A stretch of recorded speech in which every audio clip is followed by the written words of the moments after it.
Onde está o repórter Watson Correia. Muito bom dia, Watson Correia. Se é que podemos dar um bom dia nessa situação, infelizmente. O que você pode trazer a real situação dessa cidade de Rio Largo? O que esse povo vem passando? Watson, bom dia, meu irmão.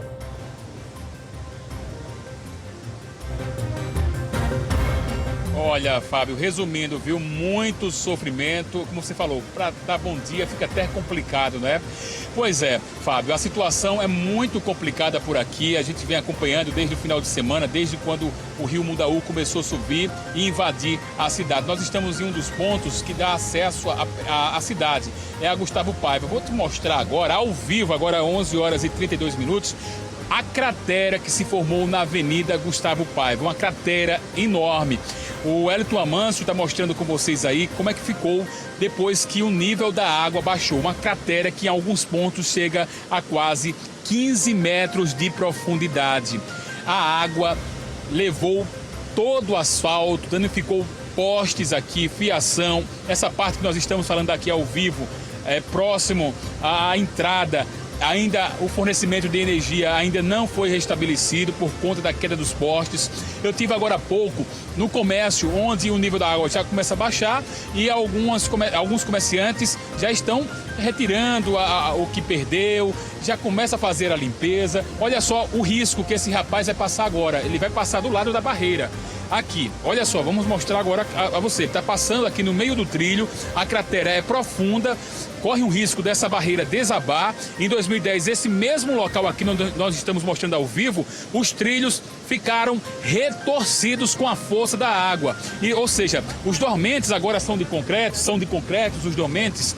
Agora evitou que a água viesse com força e revirasse como ocorreu lá em 2010. A gente mostra agora como é que está o nível do rio aqui em Rio Largo. As pedras começam a aparecer, mas ainda nesse açude a água ainda está passando por cima, ou seja, ainda tem risco, como a Defesa Civil vem alertando, porque está chovendo bastante, Fábio Araújo e caros telespectadores, na cabeceira do rio, que fica em Pernambuco. Aqui é o rio Mundaú. A situação também se repete para o rio Jacuípe, o rio Paraíba, o rio Ipanema, então rio São Miguel, rio Coruripe. Então esses rios, eles ainda estão em alerta, porque a Defesa Civil ainda está monitorando, porque chove bastante em Pernambuco. Essa chuva, ela também vai atingir agora à tarde alguns municípios de Alagoas. Para você ver, você falou que são desalojados e desabrigados. A Defesa Civil já informou, já que chega a quase 40 mil pessoas desalojadas e desabrigadas em Alagoas. Desde o início da quadra chuvosa, aconteceu o quê? Duas mortes. Aí me perguntaram, Watson, graças a Deus o número de mortes é pequeno. Eu digo, graças a Deus, porque em cada... Por exemplo, aqui em Rio Largo, tem várias estações meteorológicas, que são estações de alerta, ou seja, que monitoram em tempo real o nível do rio. Então, quando o rio estava subia 10 centímetros, mais 10 centímetros, então teve tempo suficiente para que as pessoas fossem retiradas das encostas. Ou seja, Rio Largo, por exemplo, o centro, o comércio principal fica ao lado, ribeirinho, ou seja, fica às margens do rio Mundaú. E toda vez que chove, esse rio acaba transbordando, gerando transtornos que estamos mostrando ao vivo para você agora no Plantão Alagoas. O plantão hoje é de uma cobertura especial, vamos trazer todos os detalhes, não só de Rio Largo, vamos trazer de outras cidades. A gente vai atualizar todas as informações em tempo real para você, telespectador da TV Ponta Verde. Fábio Araújo, estou à disposição para qualquer dúvida. Watson, a situação é caótica, sem sombra de dúvidas, né, Watson? Inclusive, você no ano de 2010 também trabalhava cobrindo as enchentes que aconteceu aqui no estado de Alagoas. Voltar para essa cidade, nesse mesmo cenário que a gente está vendo agora, quer dizer, voltar no tempo, né? É voltar basicamente para o ano de 2010, não é isso, Watson Correia? Como é que está o acesso, no caso, para a região central de Rio Largo? Acredito que só pela área da Mata do Rolo, na parte alta, né, Watson?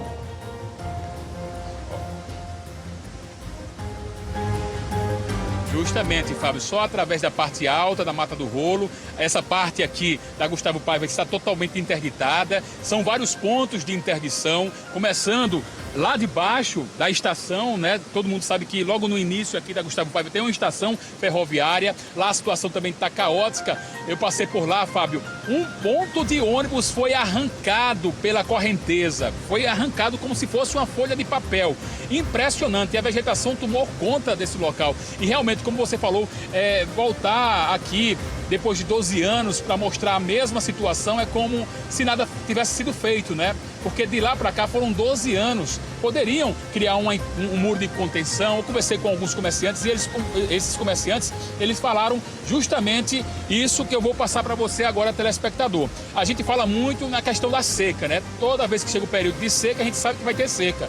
E toda vez que está no período de chuva, a gente sabe que vai ter transbordamento da lagoa do rio Mundaú, aqui de onde estamos falando. Então, poderia ser feito algo, uma mureta de contenção maior para que a água fosse desviada, talvez o desassoreamento aqui no rio.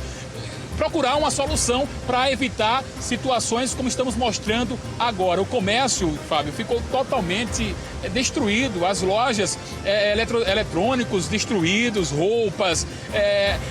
Para você ter ideia, Fábio, a gente flagrou agora há pouco, antes de entrar no ar, uma situação bem complicada. Um cidadão estava retirando arroz do que sobrou. Eu perguntei a ele por quê. Vai levar para quem para essa alimentação estragada pela água? Ovos, arroz, macarrão, feijão. Ele disse, para meu sustento, para minha sobrevivência. Para você ver, diante dessa situação ainda tem pessoas ainda que tenta aproveitar, tenta levar o que ainda dá para se alimentar. Então, não é fácil. Eu estive também no Rio Paraíba, em Atalaia, estive em Capela, estive em Cajueiro. Cajueiro, a situação para mim foi mais emblemática, Fábio. Sabe por quê? Porque a população ficou sem água potável, sem comunicação. Uma situação muito complicada lá. Quando eu fui durante o final de semana, já existiam 3.000 pessoas desabrigadas e desalojadas. Mais de 600 casas atingidas pelo rio, o Rio Paraíba. E a situação não é diferente de onde estamos falando agora. O nível da água é baixa, a gente já dá para ver as pedras aqui. Você que está acompanhando o Plantão Alagoas ao vivo, a gente está mostrando as pedras. Ontem aqui a situação era de se assustar. Não se via essas pedras que vocês agora estão vendo. A água passava por cima. Hoje a gente já percebe que a água começa a baixar nesse ponto, mas ainda há sim esse alerta da Defesa Civil do Estado. Porque chove bastante na cabeceira do rio e pode existir a possibilidade da água voltar a subir.